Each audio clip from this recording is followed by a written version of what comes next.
पुण्यात पोर्शे प्रकरण घडलं आणि राष्ट्रवादीचे नेते सुनील टिंगरे तिथं मध्यरात्रीच पोहोचले। त्यांनी आरोपींना मदत केल्याची चर्चा झाली आणि नंतर हे प्रकरण त्यांना चांगलंच भोवलं। त्यांच्या हातातून जणू तेलही गेलं आणि तूपही गेलं अशी परिस्थिती निर्माण झाली।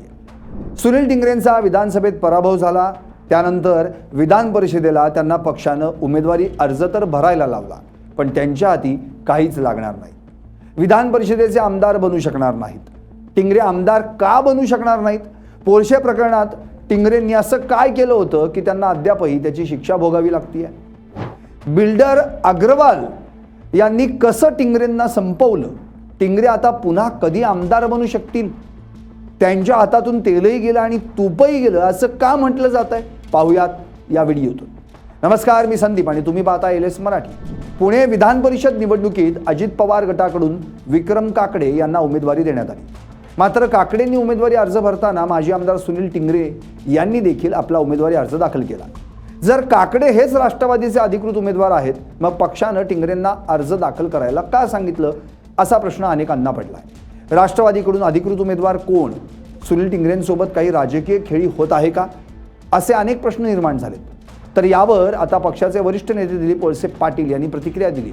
ज्यावेळी आपण अर्ज भरतो त्यावेळी त्यात अशी तरतूद असते की मुख्य उमेदवार आणि त्याला एक पर्यायी उमेदवार, म्हणजे कुठल्याही कारणानं जर पहिल्या उमेदवाराचा अर्ज बाद झाला तर अशा वेळी पर्यायी उमेदवार हाच पक्षाचा अधिकृत उमेदवार बनतो। त्यामुळे विक्रम काकडे यांचे 2 अर्ज, सुनील टिंगरे यांचे 2 अर्ज दाखल करण्यात आले, असं दिलीप वळसे पाटील यांनी सांगितलं। जरी सुनील टिंगरे यांनी उमेदवारी अर्ज दाखल केला असला तरी ते डमी उमेदवार आहेत।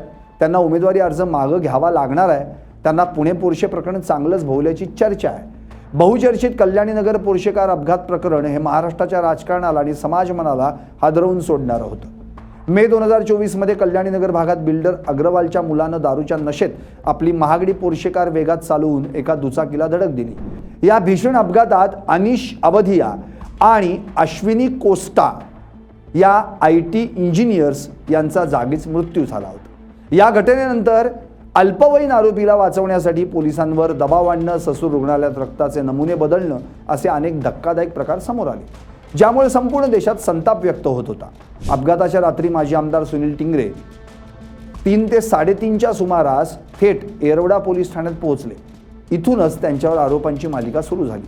टिंगरे यांनी पोलीस ठाण्यात जाऊन आरोपी मुलाला वाचवण्यासाठी आणि त्याला VIP वागणूक देण्यासाठी पोलिसांवर दबाव आणल्याचा आरोप विरोधी पक्षांनी केला।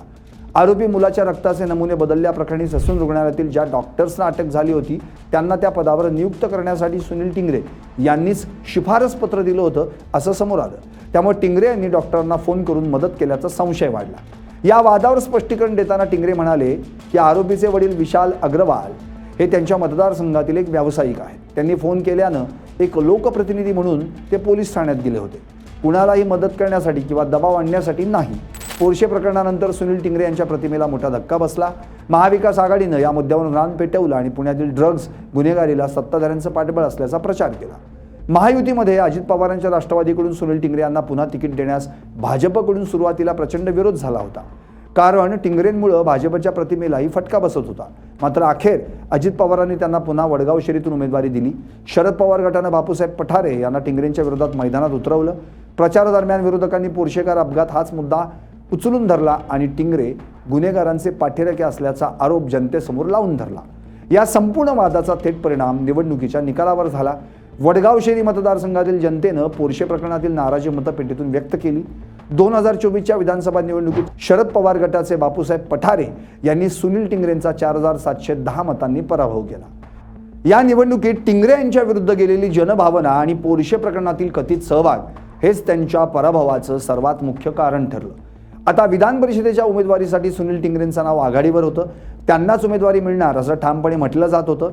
मात्र काही दिवसांपूर्वीच बिल्डर विशाल अग्रवालला जामीन मिळाला। जामीन मिळाल्यानंतर अग्रवाल कुटुंब डान्स करत पार्टी करताना दिसले। याचा व्हिडिओही व्हायरल झाला। त्यानंतर 2 निष्पापांचा जीव घेतल्यानंतर पण अग्रवाल कुटुंबाचा माज उतरला नाही अशी टीका सुरू झाली। या व्हायरल व्हिडिओचाच फटका सुनील टिंगरेंना बसल्याची चर्चा आहे। उमेदवारी अर्ज दाखल करण्याच्या आदल्या रात्री समीकरणं बदलली आणि संजय काकडे यांचे सुपुत्र विक्रम काकडे यांना उमेदवारी देण्यात आली। त्यामुळे एका अग्रवालनं टिंगरेंच्या अख्ख्या राजकीय करिअरला ब्रेक लावल्याची सध्या चर्चा आहे। Bureau report, LS Marathi.